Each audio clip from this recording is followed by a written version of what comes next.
Hello, MBAC. Sorry about that. Video number 2 from your MACPAC chairperson. So in the last video, I discussed going to MBAC.org and printing out a form if you want to write a check. We have goals, so we still need the MACPAC money this year. I also said that there would be a survey coming out. That survey is out now.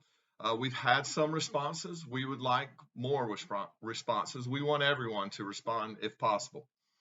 So I thought I'd take a few minutes now to discuss those questions, discuss our options around lobbying, and not persuade anyone one way or the other, just give you the facts of what a lobbyist does, what a monitor does, paying for those options, okay?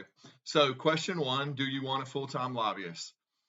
A full-time lobbyist is allowed to engage on behalf of MBAC with legislators. They can persuade and educate legislators both for things or against things. So if there's a law that we like, they can go talk to legislators and tell them we're behind it on our behalf. If there's a law we don't like, they can go engage with legislators on our behalf and tell them why we don't like that and try to educate them and persuade them on our behalf. A monitoring firm simply monitors what happens at the state houses, what would happen in Raleigh, what happens in Columbia. They are not allowed to engage on our behalf. However, they are allowed to talk to legislators and legislative staff to ask questions about laws. They can then come back and give us that information. They can help us set up appointments with legislators, and they can guide us around what's happening at the State House. They just cannot engage with legislators one-on-one on our behalf. They are not registered as a lobbyist, so they can't do that for us. And then obviously question 3 was, do you not want lobbying at all? So if you believe that the federal government fully regulates our industry now, and there's no real need for lobbying at the state level, that would be what you would select for that. So those are the 3 options. Now, paying for it. As I said, currently we have PACs. We have a North Carolina PAC and a South Carolina PAC. So we try to raise money in North Carolina for the North Carolina PAC to pay for the North Carolina lobbyists. Same in South Carolina. So if we continue on that way, that's how we've done it for many, many years. And if we continue down that path, we need to raise money for North Carolina to pay for North Carolina's option, South Carolina to pay for South Carolina's option. Now, if we go to moving that money to a line item in the budget, and we mentioned in the survey that we might need to increase the cost of our dues. We might not, but we might. So that was in the survey.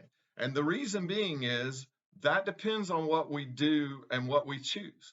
So right now, North Carolina pays for North Carolina, South Carolina pays for South Carolina. If we go with a line item budget out of the budget, we will all be paying for all the options. So South Carolina will be paying for what North Carolina does. North Carolina will be paying for what South Carolina does. The entire organization will pay the full thing. So probably won't be fair to keep South Carolina only on a monitoring service if North Carolina is going to keep a full-time lobbyist, or vice versa. North Carolina would need to come down.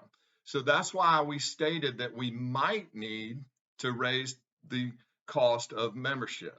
So let's just run these numbers real quick, because a few of you that have responded already have said we have tons of money. We have a large surplus. We have close to $600,000. That is a fact. That's true. So if we go with monitoring, and that cost, let's just say, is $30,000, it would take about 20 years to use up that surplus that we currently have. So it takes about 20 years at $30,000 added to the budget to use up the $600,000. But if we go with full-time lobbyists in both states, and that cost is, say, $70,000, that $600,000 gets used up in 8.5 years.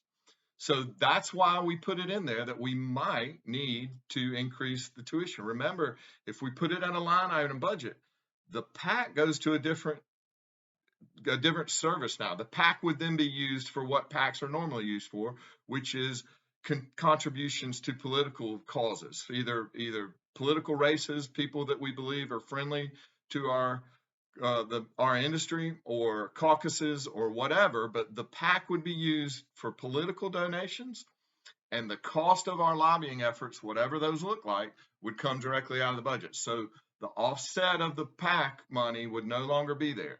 It would all come straight out of the budget. So not trying to persuade you one way or the other, just telling you the facts. If we go with a $70,000 cost added to our budget, that would eat up our surplus in about 8.5 years.